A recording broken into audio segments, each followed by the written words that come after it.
ओम गंगणपतये नमः। नमस्कार प्रिय दर्शकों, आपका दिव्य रत्न ज्ञान चैनल में बहुत बहुत हार्दिक स्वागत करते हैं। मीन राशिफल जुलाई 2022। मीन राशि वाले जातकों के जीवन में जुलाई के महीने में महत्वपूर्ण परिवर्तन, बदलाव, ग्रहों के चाल को समझना जरूरी है। ये राशिफल आपके जन्म राशि के आधार पर आपको बताएंगे। गोचर ग्रह स्थिति के परिवर्तन को समझने के लिए हमें अपने जन्म राशि का प्रयोग करना चाहिए। जीवन के महत्वपूर्ण कार्यों को समझने के लिए, करने के लिए हमें जन्म राशि का ही प्रयोग करनी चाहिए। जन्म राशि हमारे जीवन के 90% कार्यों का जिम्मेदारी जन्म राशि के ऊपर ही होता है। 10% ही हमारे जीवन के ऐसे कार्य होते हैं जिनको हम नाम राशि से करते हैं। रूटीन लाइफ में हम अपने नाम राशि को देख सकते हैं। कहीं पे कोई हमें एप्लीकेशन देना है तो हम अपने नाम राशि के आधार पर देख करके जा सकते हैं। लेकिन यदि आपकी शादी होनी है तो वहां पर आपके नाम को देख करके यदि कोई आपके जीवन में निर्देशित करता है तो वो आपके जीवन में एक तरह से गलत डायरेक्शन है, उसका आपको फायदा ना हो कि नुकसान होता है। तो आप अपने जन्म राशि को प्रधान बनाएं, जन्म राशि को ही देखें, समझें, सुनें। और जन्म राशि यदि पता नहीं है तो उसे आप पता कर सकते हैं हमारे व्हाट्सएप पर अपनी बर्थ डिटेल भेज करके। अपने जन्म पत्रिका का सटीक विश्लेषण प्राप्त कर सकते हैं। हमारे इन कार्यक्रमों को आप बहुत भली भांति इन्हें समझ सकते हैं। हमारा प्रयोजन क्या है, हम बार बार कोई चीज़ आपको रोजाना कार्यक्रम के माध्यम से कोई चीज़ बताना चाहते हैं, बता रहे हैं, और आप 2 बार 3 बार देखते हो, चौथी बार यदि आप नहीं देख रहे हो तो वो आपकी एक बड़ी गलती हो जाती है। तो आप उसे निरंतर देखने के लिए सब्सक्राइब कर लीजिए चैनल को, कार्यक्रमों को निरंतर देखते रहें ताकि आपको समझ में आए। हमारा एक साप्ताहिक राशि कार्यक्रम भी होता है जिसमें हम पूरे एक सप्ताह का सभी 12 राशियों को बताते हैं। आप उसे देखें कि इस सप्ताह में चंद्रमा कहाँ था और अगले सप्ताह में वो कहाँ जा रहा है। जब आप उसे लगातार देखोगे तो चीज़ें आपको समझ में आएंगी। मासिक राशिफल को आप जब लगातार देखोगे कि सूर्यदेव इस महीने में मिथुन वृषभ राशि में है तो अगले महीने में मिथुन राशि में जाएंगे, फिर उसके अगले महीने कर्क राशि में, तो क्या क्या फल मिलता है उन्हें समझने के लिए मासिक राशिफल आपको देखना आपका परम कर्तव्य, परम जिम्मेदारी बनती है। और लगातार देखें, 2 महीने, 4 महीने, 6 महीने, 8 महीने, तब आपको हमारा मतलब समझ में आएगा। और जब एक बार समझ में आ जाएगा तो फिर आप पूरे जीवन देखते ही रहेंगे, आप कभी उस चीज़ को छोड़ेंगे नहीं।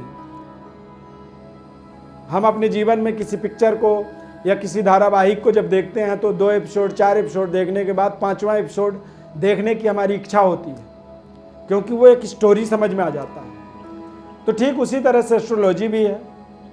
कई बार यदि आपको हो सकता है कि हमारे बताए हुए राशिफल के अनुसार फल नहीं मिल रहा है, आप थोड़े से नकारात्मक प्रभाव में हैं, तो उसमें और भी तमाम कारण होते हैं। ऐसा नहीं कि ग्रह नक्षत्र को ही आप आधार बिंदु बना दो और आप सारा ठीकरा यहीं फोड़ दो। उसमें आपके स्वयं के कर्म भी जुड़े हुए हैं, स्वयं के संस्कार जुड़े हुए हैं, स्वयं का वातावरण जुड़ा हुआ है। तो उन चीज़ों का भी बहुत बड़ा इम्पैक्ट आपके लाइफ पर होता है। मीन राशि की संपूर्ण विश्लेषण आपको समझना है इस कार्यक्रम में।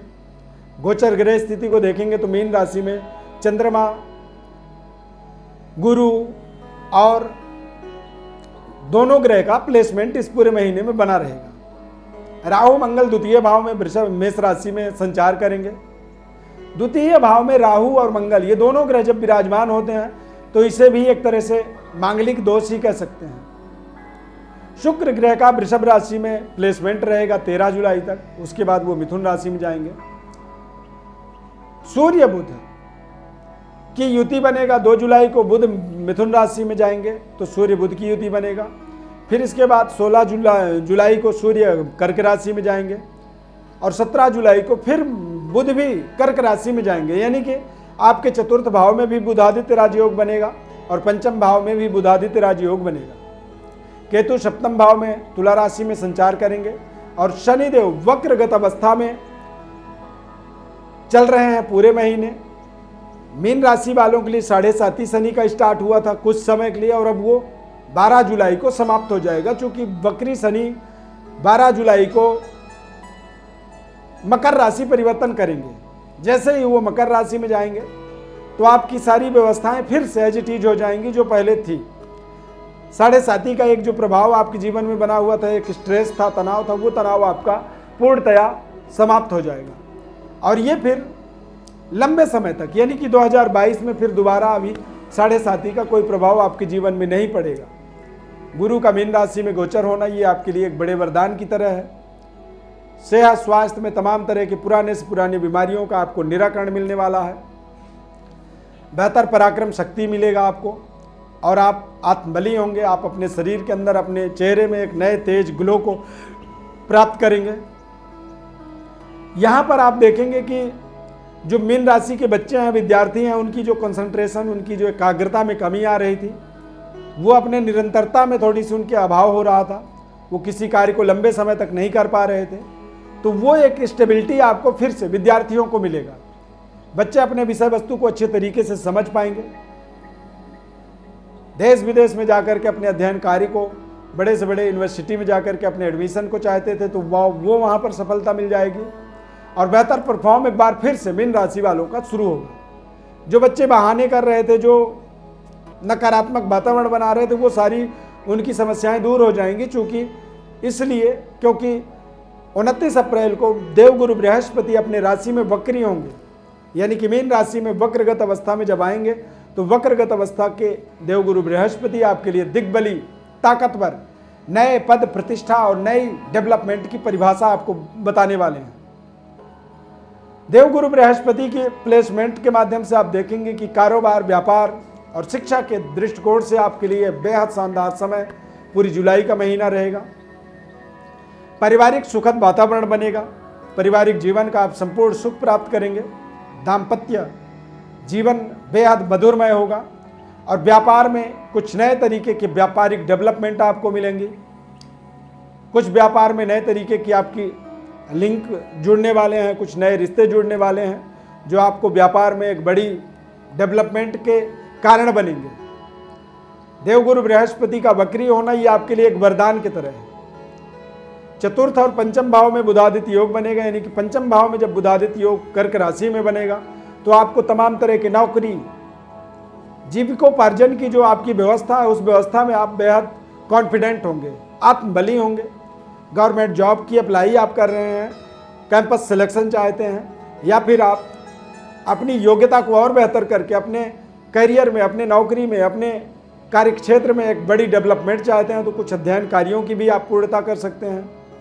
संतान प्राप्ति के लिए भी जुलाई का महीना आपके लिए बेहद शानदार है। यदि संतान के लिए अपेक्षित हैं तो कंसीवमेंट का ये बेहद शानदार शुभ संयोग यहाँ पर बनने वाला है। भाग्योदय के आपको तमाम कई ऐसे अवसर यहाँ पर बन रहे हैं। भाग्योदय का अवसर मिल सकता है। 7.5 की समाप्ति का मतलब होता है कि आप बेहतर तरीके से आप अपनी कनेक्टिविटी को, अपनी प्रेजेंटेशन को, अपने बातचीत के तौर तरीके को, और जो आपके अंदर स्ट्रेस था वो स्ट्रेस आप दूर होता हुआ देखेंगे। सरकार की तरफ से आपको सहयोग मिलेगा।